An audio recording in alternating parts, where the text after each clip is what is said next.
Emma stood in the bathroom of the Grand Meridian Hotel, staring at her reflection as champagne-soaked insults still rang in her ears. Her wedding dress, the one she'd chosen so carefully, now felt like a costume.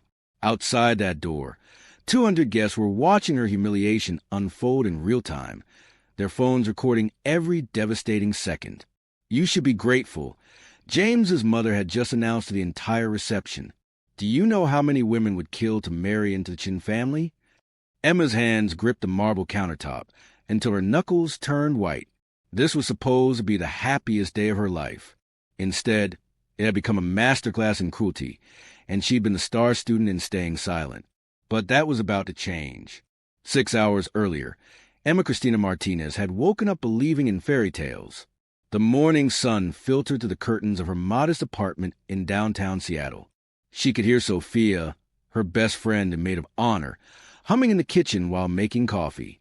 The smell of vanilla and cinnamon filled the air, Emma's favorite. Today's the day. Sophia burst through Emma's bedroom door with 2 steaming mugs, her eyes sparkling with excitement. How does it feel to become Mrs. James Chun? Emma smiled, but something flickered in her chest. Doubt? Anxiety? She pushed it away. It feels surreal, she said honestly, taking the coffee. Like I'm living someone else's life. Sophia sat on the edge of the bed, her expression shifting to something more serious. Emma, there's still time. You could tell him. About everything. About who you really are. Emma shook her head firmly. No, I want him to love me for me, not for the Martinez name, not for the money. But keeping this big a secret is necessary, Emma interrupted, perhaps too sharply. Sophia, you know why I have to do this. Every relationship I've had before James fell apart the moment they learned about my family. They either wanted my money or they felt intimidated by it. James is different. He loves simple Emma, the girl who works at the nonprofit and takes the bus to work. What Sophia didn't say, but what hung in the air between them, was that James didn't really know Emma at all. Emma's phone buzzed. Marcus, her executive assistant, was calling. She let it go to voicemail.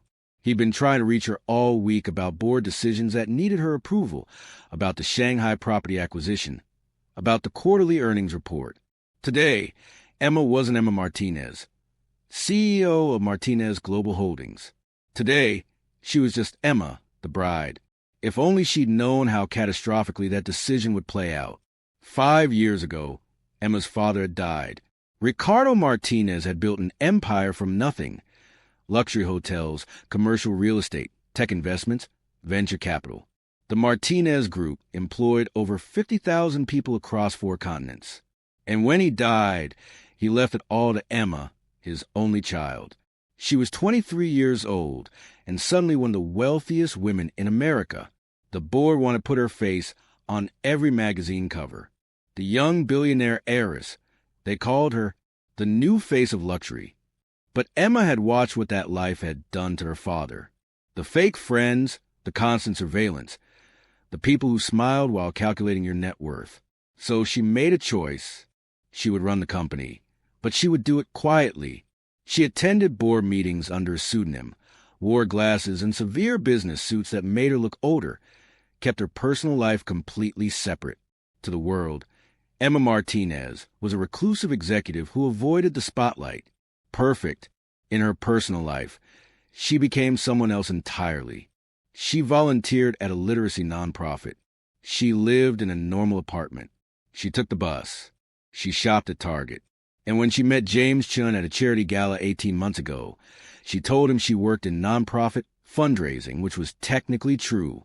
She just didn't mention that she personally funded half the city's charitable organizations. James was charming, successful in his own right, or so Emma thought. He ran Chin Innovations, a tech company his father had started. He seemed kind, ambitious, down to earth. He told her he loved how real she was, how refreshing it was to date someone who wasn't obsessed with status and money. You're different from the women in my world, he'd said on their third date, tucking a strand of hair behind her ear. You care about things that matter. Emma had fallen for it. All of it. The car pulled up to the Chin family estate at noon, and Emma's stomach dropped. She'd been here before for dinners and holidays, But today it looked different. Massive. Intimidating. White tents dotted the sprawling lawn, and she could see workers rushing around with flower arrangements and champagne towers. Wow! Emma's mother Rosa whispered beside her. She'd flown in from Phoenix, where she lived a quiet life as a retired teacher. She was wearing a simple blue dress that she'd spent weeks choosing, wanted to make a good impression. Emma, this is... I know, Mama. Emma squeezed her hand. Her mother didn't know about the money either. After her father's death, Emma had set up a generous trust for her, telling her it was from his life insurance. Rosa lived comfortably but modestly, the way she preferred, the way she'd raised Emma. Emma's uncle Carlos and her cousin Isabella were in the car behind them. They were good people, salt of the earth, as Emma's father used to say. Carlos owned a small auto repair shop. Isabella was in nursing school. They were Emma's family, and she loved them fiercely. They stepped out of the car, and immediately Emma felt the weight of judgmental stares. Some of James's relatives were already gathering on the lawn, holding mimosas and wearing outfits that probably cost more than Emma's car, a car she'd deliberately chosen to be unremarkable, a 5-year-old Honda Civic. When she actually owned a collection of vintage automobiles stored in a climate-controlled garage she'd never even visited. Emma... Victoria Chen's voice cut through the morning air like a knife wrapped in silk. James's mother descended the front steps in a cream-colored designer suit, her jewelry catching the sunlight. There you are. We were beginning to worry you'd gotten lost. The implication was clear. People like you don't belong in neighborhoods like this. Good morning, Victoria, Emma said pleasantly, leaning in for the obligatory air kiss. Thank you again for hosting the ceremony here. Everything looks beautiful. Victoria's eyes swept over Emma's family with barely concealed disdain. And you must be Emma's people. She said it like they were a curiosity at a museum. How quaint. Did you all come together? How economical. Rose extended her hand graciously. I'm Rosa Martinez. It's wonderful to finally meet you properly. You have a lovely home. Victoria's handshake was limp, dismissive. Yes, well, the Chun family has been cultivating this estate for 3 generations. Legacy and heritage are so important, don't you think? Her eyes landed on Rosa's dress. Oh, how sweet. Did you make that yourself? I adore the vintage look. It wasn't vintage. It was just normal. Mrs. Chun. Carlos stepped forward, trying to diffuse the tension. We're very grateful for her. I'm sorry, and you are? Victoria interrupted, her smile sharp enough to cut glass. Carlos Martinez, Emma's uncle. I just wanted to say... How nice, Victoria said, already turning away. Emma, dear, we should get you ready. The ceremony starts in 2 hours, and you'll need, well, quite a bit of time. Her gaze lingered on Emma's simple makeup and loose hair. Our stylist is waiting. She's worked with celebrities, you know. We'll do our best. Sophia appeared at Emma's elbow, her jaw clenched. Emma could see her fighting the urge to say something sharp. Emma gave her a subtle head shake. Not worth it. Not today. Lead the way, Emma said with a smile that didn't reach her eyes. As they walked toward the house, Emma heard Victoria murmur to someone behind them. Bless her heart. She's trying. You can't buy class, but at least James is doing charity work in a way. The women around her tittered with laughter. Rosa's face flushed with shame, and something inside Emma cracked. But she swallowed it down, put her arm around her mother's shoulders, and kept walking. She should have listened to that crack. It was the sound of her patience beginning to shatter. The bridal suite was absurdly lavish, all cream and gold, with floor-to-ceiling mirrors and a chandelier that probably cost more than most people's cars.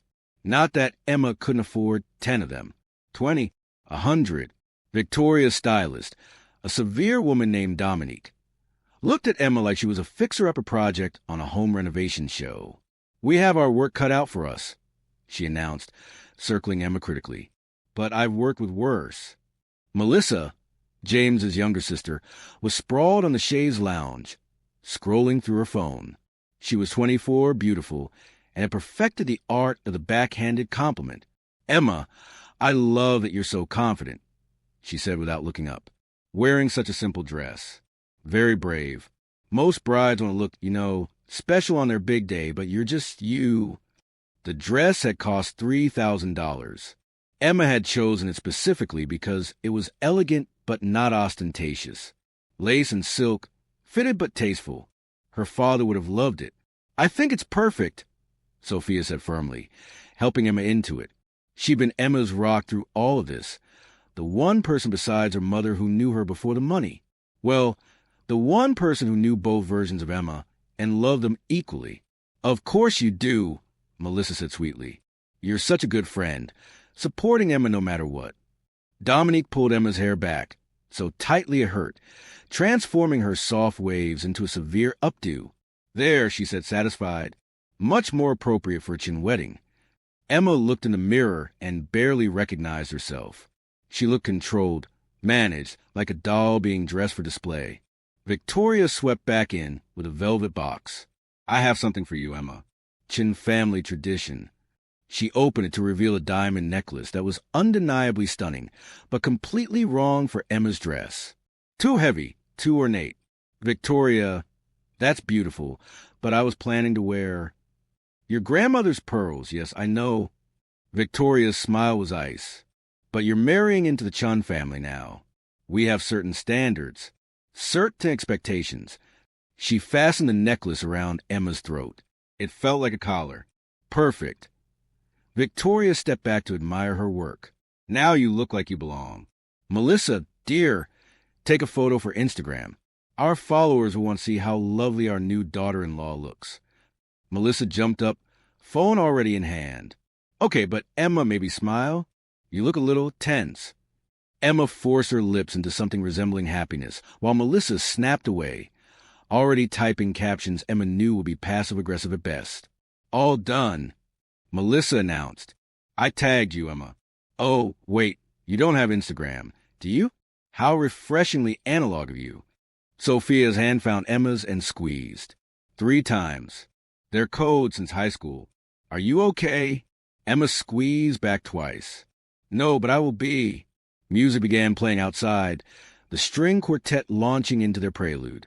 Emma's heart started racing, and not in a good way. This was it. In 30 minutes, she would walk down that aisle and become Mrs. James Chun, and these people would be her family. I need a moment, Emma said suddenly. Just to breathe. Alone. Victoria's expression tightened. Emma, we don't have time for bridal jitters. The guests are already seated. 2 minutes, Emma insisted. Please. I heard she works at a nonprofit. How do you even meet someone like that? James is such a good person, marrying someone so ordinary. Sophia squeezed Emma's hand under the table. Ignore them, she whispered fiercely. They're not worth it. But it was hard to ignore when James's college friends approached their table, drinks already loosening their tongues. Chun, you dog! One of them, Bradley, clapped James on the shoulder. We all thought you'd end up with Clarissa. What happened there? James laughed uncomfortably. Bradley, man, not the time. Right. But seriously, Emma, Bradley turned to her with a smile that didn't reach his eyes. What's your secret? How'd you catch Seattle's most eligible bachelor? I didn't catch anyone, Emma said evenly. We fell in love. Of course. Love. He said it like it was quaint. Well, welcome to the family business. Chun Innovations is going to blow up this year. You picked a winner. Except Chun Innovations was bankrupt, and James had lied to Emma about it. Dinner was served, each course more elaborate than the last. Emma barely tasted any of it. Across the tent, she watched her mother try to make conversation with some of James's aunts, watched them give Rosa polite smiles before turning back to their own conversations, effectively freezing her out. Then came the toasts. Richard Chin stood first, champagne glass in hand, his expression that a man fulfilling an obligation. My son, he began, could have had anyone, and I mean anyone. He paused for effect, and people chuckled.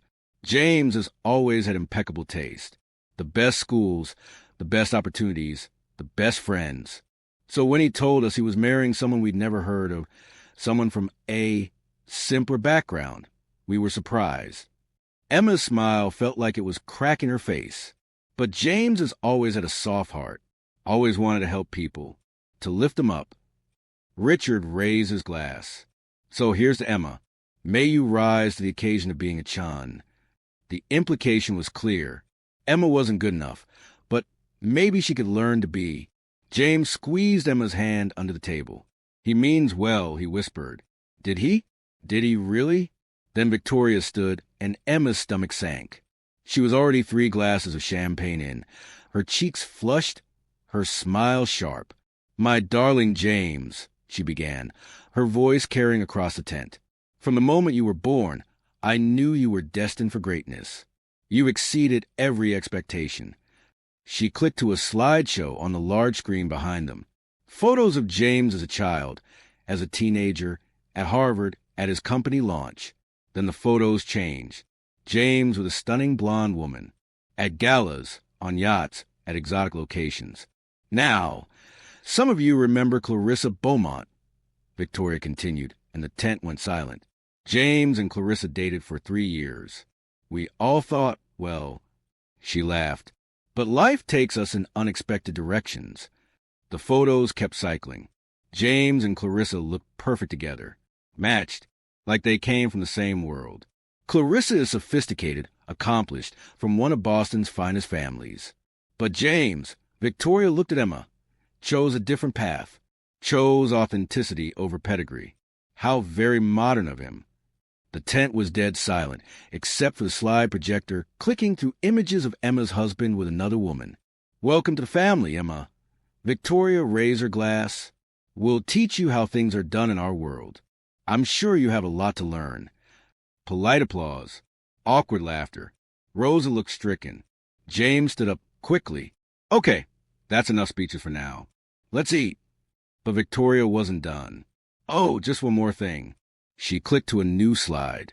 It was Emma from their engagement party, looking uncomfortable in a cocktail dress that Melissa had insisted she borrow. Her hair was wrong, her makeup too simple. She looked exactly like what she was, someone trying to fit into a world that didn't want her. Before and after, Victoria said cheerfully, we've been working on helping Emma with her presentation. It's a work in progress, but we'll get there. The screen split. On one side, that awkward photo of Emma. On the other, a professional shot of Clarissa at some society event, dripping in jewels and confidence. Something inside Emma snapped. She stood up so fast her chair scraped across the floor. Every eye in the tent turned to her. Excuse me, she said, her voice shaking. I need some air. Emma walked out of the tent as fast as her dress would allow, ignoring James calling her name, ignoring the whispers that erupted behind her. Sophia was right behind her, but Emma held up a hand. Just give me a minute, please. Emma made it to the rose garden before the tears came. Angry tears. Frustrated tears. How had she let it get this far? How had she convinced herself that hiding who she was would lead to anything but humiliation? Her phone rang. Marcus again. What? Emma answered, not caring that she sounded harsh. Ms. Martinez, there's more. James Chin has been in contact with Clarissa Beaumont. Our security flagged unusual activity on his email. They've been meeting as recently as 3 days ago. The world tilted. What? I'm sorry. I thought you should know before you signed the marriage certificate. Legally, you still have options. Emma hung up without responding. Her hands were shaking. Her husband, who she'd married less than an hour ago, was cheating on her with his ex-girlfriend. The same ex's mother had just paraded in front of 200 guests. She heard footsteps on the gravel path. James appeared, looking annoyed rather than concerned. Emma, come on. You're being dramatic. My mom was just having fun. It's not personal. Not personal? Emma turned to face him. She compared me to your ex-girlfriend in front of everyone. She said, I need to be taught how to be good enough for your family. She's just old-fashioned. Look, can we not do this now? People are waiting. Have you been seeing Clarissa? His expression changed. Guilt flickered across his face before he could hide it. Emma, it's not. It's complicated. That's not a no. We've had coffee a few times. She's an old friend. It doesn't mean anything. When was the last time? I don't know, a few weeks. 3 days ago, James. You saw her 3 days ago. His eyes widened. How did you? Were you spying on me? Answer the question. He ran a hand through his hair, messing up his perfect wedding hair. Yes, okay? Yes, I saw her. She wanted to talk about us, about what we had. I told her I was getting married. I told her it was over. And she kissed me. It was a goodbye kiss. It meant nothing. Emma felt numb, completely numb. Does your company know it's bankrupt? Now he looked panicked. What? Where did you hear? Is it true? Emma, business has some complications right now, but after we're married, after the investment from your nonprofit connections comes through, there is no investment from my nonprofit connections. But you told me you knew investors, people who want to support tech innovation. I lied, Emma said flatly. There are no investors. His face went red. What? Emma, I'm counting on that money. The company needs. So you married me for money that doesn't exist? No, I married you because I love you. The money was it was supposed to help both of us. I don't need help, James. But apparently you do. Before he could respond, there was a commotion from the tent. Raised voices. Then Sophia appeared, running toward them. Emma, she was breathless. You need to come back. Now. What's wrong? Just come. They rushed back to the tent, and Emma stopped dead in the entrance. On the large screen where Victoria's slideshow had been, there was now a video playing. Security camera footage from a hotel room.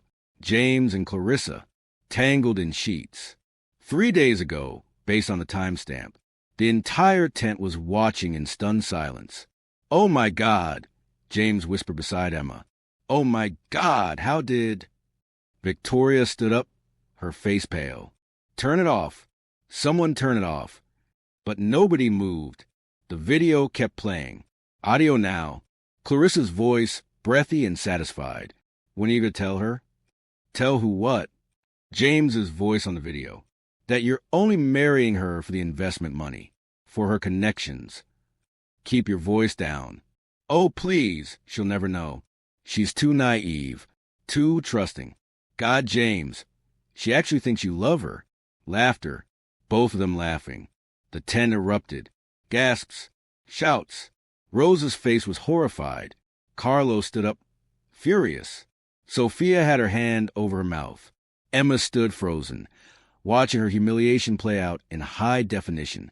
Then Victoria, instead of being horrified at her son's behavior, turned to Emma with fury in her eyes. This is your fault, she hissed. You're not good enough for him. You never were. Clarissa was right there, perfect for him. And you trapped him with your simple girl act. Mother. James tried to intervene, but she pushed him away. Do you know who we are? Victoria advanced on Emma. The Chun family has reputation, status, legacy, and you're ruining it. Look at this circus. Richard stood as well. Victoria is right.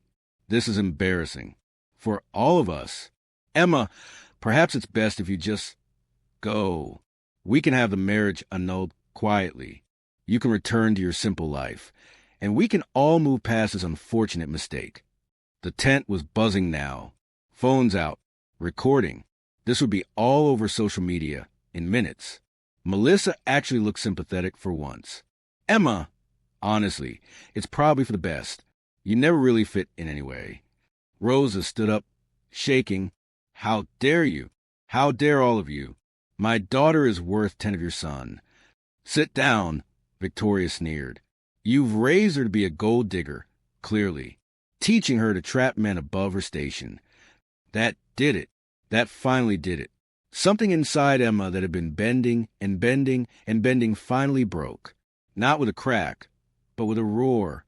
She walked calmly to the stage, took the microphone from the stand, and faced the crowd. I need to make an announcement, Emma said, her voice steady despite her shaking hands. Emma, don't. James pleaded. Please, we can fix this privately. Emma ignored him. I'd like to formally introduce myself. My name is Emma Cristina Martinez, daughter of the late Ricardo Martinez. Confused faces. Some people pulled out phones, typing rapidly. Martinez Global Holdings, Emma continued. Luxury hotels, commercial real estate, venture capital. Ring any bells? She watched as recognition dawned. Faces went pale. Victoria's smug expression faltered. This hotel. Emma gestured around them. The Grand Meridian. I own it, along with 46 others in this chain worldwide. Absolute silence now. The anonymous investor who was supposed to save Chin Innovations with a $50 million injection? That was me. The investment was contingent on this marriage. Contingent on marrying a man I thought loved me for who I was, not what I had. James looked like he might be sick. But here's the thing, Emma smiled, and it wasn't kind. I'd do my due diligence. I know Chin Innovations filed for bankruptcy 3 days ago. The same day my husband was in bed with Clarissa Beaumont. The same day he was laughing about how naive and trusting I am. Victoria found her voice. You're lying. You work at a nonprofit. I fund the nonprofit, along with 30 others across the country.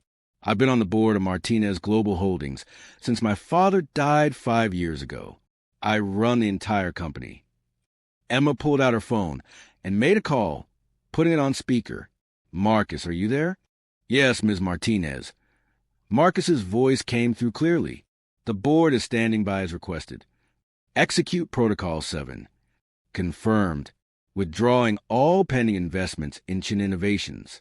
Calling in all outstanding loans from Martinez Capital Group to Chin Family Holdings. Terminating the East Shore Estates acquisition and revoking all memberships effective immediately. Emma took her mother's arm, and Sophia appeared on her other side. Carlos and Isabella joined them, forming a protective circle around Emma as they walked toward the exit. The tent remained silent, except for the clicking of phone cameras. But Emma didn't care. Let them record. Let them post. Let the world see what happened when you underestimated someone based on appearances. Outside, a helicopter was waiting on the lawn, its rotors already spinning. You called a helicopter? Sophia asked, laughing through her tears. I called it this morning, Emma admitted. Part of me knew this day might not go as planned. Called intuition. They climbed aboard, and as the helicopter lifted off, Emma looked down at the Chun estate. Tiny figures were spilling out of the tent, chaos erupting as the full weight of what had just happened began to sink in. Her phone buzzed with a text from Marcus. Statement ready for press. Board unanimous in support. Shanghai deal approved. You're trending on social media, all positive so far. The public loves a good revenge story. Emma smiled and typed back. Release the statement. And Marcus? Donate the money that would have gone to Chin Innovations to education charities. Let's fund scholarships for underprivileged students. In my mother's name. Right away, Ms. Martinez. Rosa squeezed Emma's hand. What happens now? Emma looked out at the Seattle skyline, at the city where she'd built her double life, at the world that was about to know exactly who she was. Now I stop hiding. Now I run my company the way Papa would have wanted, with integrity, with transparency, and with the understanding that wealth is a responsibility, not a weapon. And love. Sophia asked quietly, will you look for it again? Emma thought about that, about James's betrayal, about the way the Chin family had treated her and her loved ones, about the humiliation she'd endured. Maybe, she said finally, but next time, I won't pretend to be someone I'm not. If someone can't love all of me, including the billions in the bank, then they don't deserve any of me. The helicopter soared over the water, heading toward Emma's penthouse in downtown Seattle. Behind them, the Chun estate grew smaller and smaller until it disappeared entirely. 1 month later, the aftermath was still making headlines. Chin Innovations had collapsed completely, its assets seized to pay creditors. James had been forced to take a job at a car dealership, a humbling fall from grace. Victoria and Richard had become social pariahs, blacklisted from the clubs and circles they'd once dominated. Clarissa had been fired from her law firm and was facing professional sanctions. Emma stood in her corner office at Martinez Global Holdings headquarters, looking out at the city. She was wearing a power suit, her hair down in soft waves, her grandmother's pearls at her throat. The real Emma, no more hiding. Her assistant knocked on the door. "Ms. Martinez, you have a visitor. A Mr. Daniel Reeves from the Nonprofit Coalition. He says you're expecting him." Emma smiled. Daniel was a community organizer she'd met at a literacy event the week before. He had no idea who she was beyond Emma from the Martinez Foundation, and he'd asked her out for coffee with an earnestness that was refreshing. "Send him in," Emma said, as Daniel entered, nervous and charming in his casual clothes. Emma felt something she hadn't felt in a long time. Hope. Not because he might love her despite her money, but because she was finally ready to be loved as her complete, authentic self. "Ready?" Daniel asked, smiling.